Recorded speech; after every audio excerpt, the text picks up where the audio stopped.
You ever seen those people who seem to have it all? The fast cars, the parties, the jet-setting life. Everything on the outside looks so perfect, but what if I told you that behind all the gold and glamour there's a loneliness so deep it feels like a crushing weight on your soul?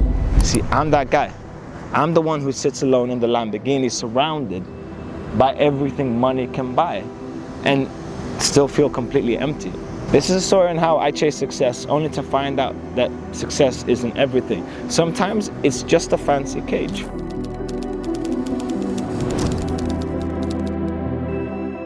A long time ago, I found myself sleeping on the floor of a friend's crowded house. After days of partying without rest, 10 of us crammed into a tiny space, and I lay there, head foggy, eyes fixed on the ceiling above. From the ground, watching others move, a question wrapped itself around me like a shadow. Why am I here? Do I not want more? The answer came clear.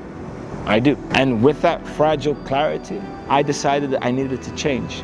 Because deep down, I knew that I would get to where I wanted to be. I understood that if I wanted any life at all, if I wanted a future family, a future worth building, I had to stop.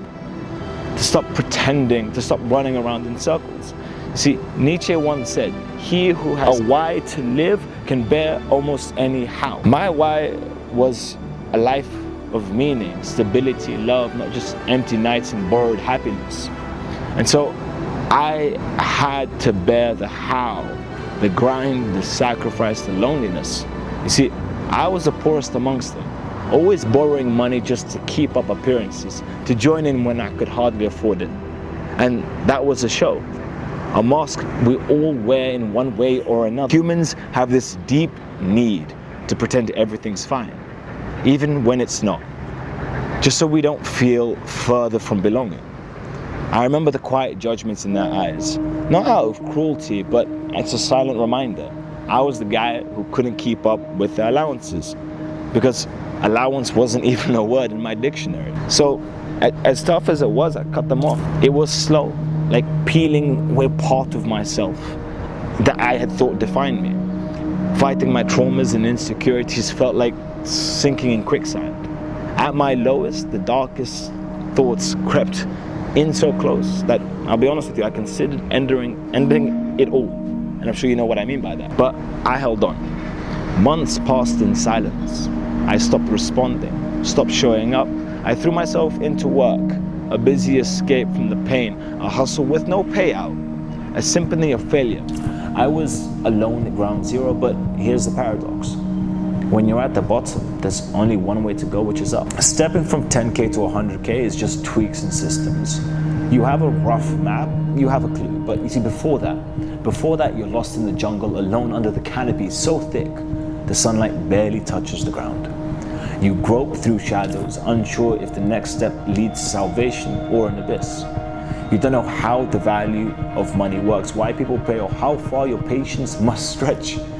With no teachers, no guideposts, only a stubborn ego, right? Stubborn enough to push through failure, fail, and fail again. See, hope mingles with grit, like rain on a dry soil. Even blindfolded, you bet that luck will find you. You see, that's what kept me going. I told myself I had 10 years to make it work.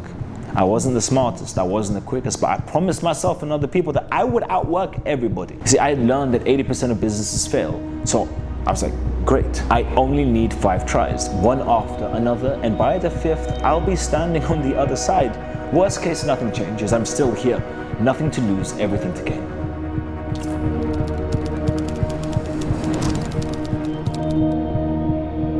I noticed the silence grow. Not just my own, but theirs. Old friends faded away. I told myself it was okay, I'd come back once all of this work was done. But shame took roots, thick and choking. See, I bumped into an old friend, very sweet girl named Sophia. Yeah, she was a really kind soul, and she was chasing her music and her dreams. She was telling me how things weren't easy for her. And this was many years after not seeing her, right? And how she was just still trying to figure it all out, navigating through struggles, uncertainties. And she asked me how everything was, and I couldn't share anything. Yes. And I just had to tell her that nothing had changed. Because if I told her about how good my life now was, how I was able to do this, do that, travel there, buy this, buy that, all I know is that I would cast a shadow upon her. You see, in that I don't feel pride, I feel pain, and I don't want to hurt her. I'm no better than her. I just got potentially lucky or did things a different way. So I held on to my silence. And this is very much the life that I live. Honestly, locked behind the door, I seldom do open. I avoid envy, anger, and false pride, and it doesn't mean my burdens don't exist. From walking into a bathroom about a month ago to find my pregnant ex with a knife to her wrists, and having to take in the painful truth that the child that I thought would be mine would never be. From the distant silence of family who never spoke truth. I lived that hard, raw truth rather than painting a peaceful life. Everyone I knew told me to stop, to give up, to take the safe path, get a job, build a routine. I battled that voice, the voice of doubt inside, and the voices around me. Eventually I told them, you're right, but sadly, the problem is I'm too stubborn and I'm too stupid to stop, even though I'm not seeing results. You see, one of my biggest motivations was to build this life for my future wife. I dreamed of sharing my success with somebody who loved me, for me, beyond the fancy cars and the big bank accounts. But now, every girl I meet seems to forget the man behind the hustle. They measure me by what I can give, the lifestyle I provide. It's strange, it's almost funny in the irony. Yes, a love story I built from sweat and hope turns into a trade. The price of affection weighed in money rather than in meaning. And it's sad because what I truly crave, a genuine connection, feels further, like way further than anywhere close to me, further than ever. So I've given up on love. Not in a bad way, but like when your dates ask for supercars as though they're items on a menu, the whole idea of love feels like a commodity.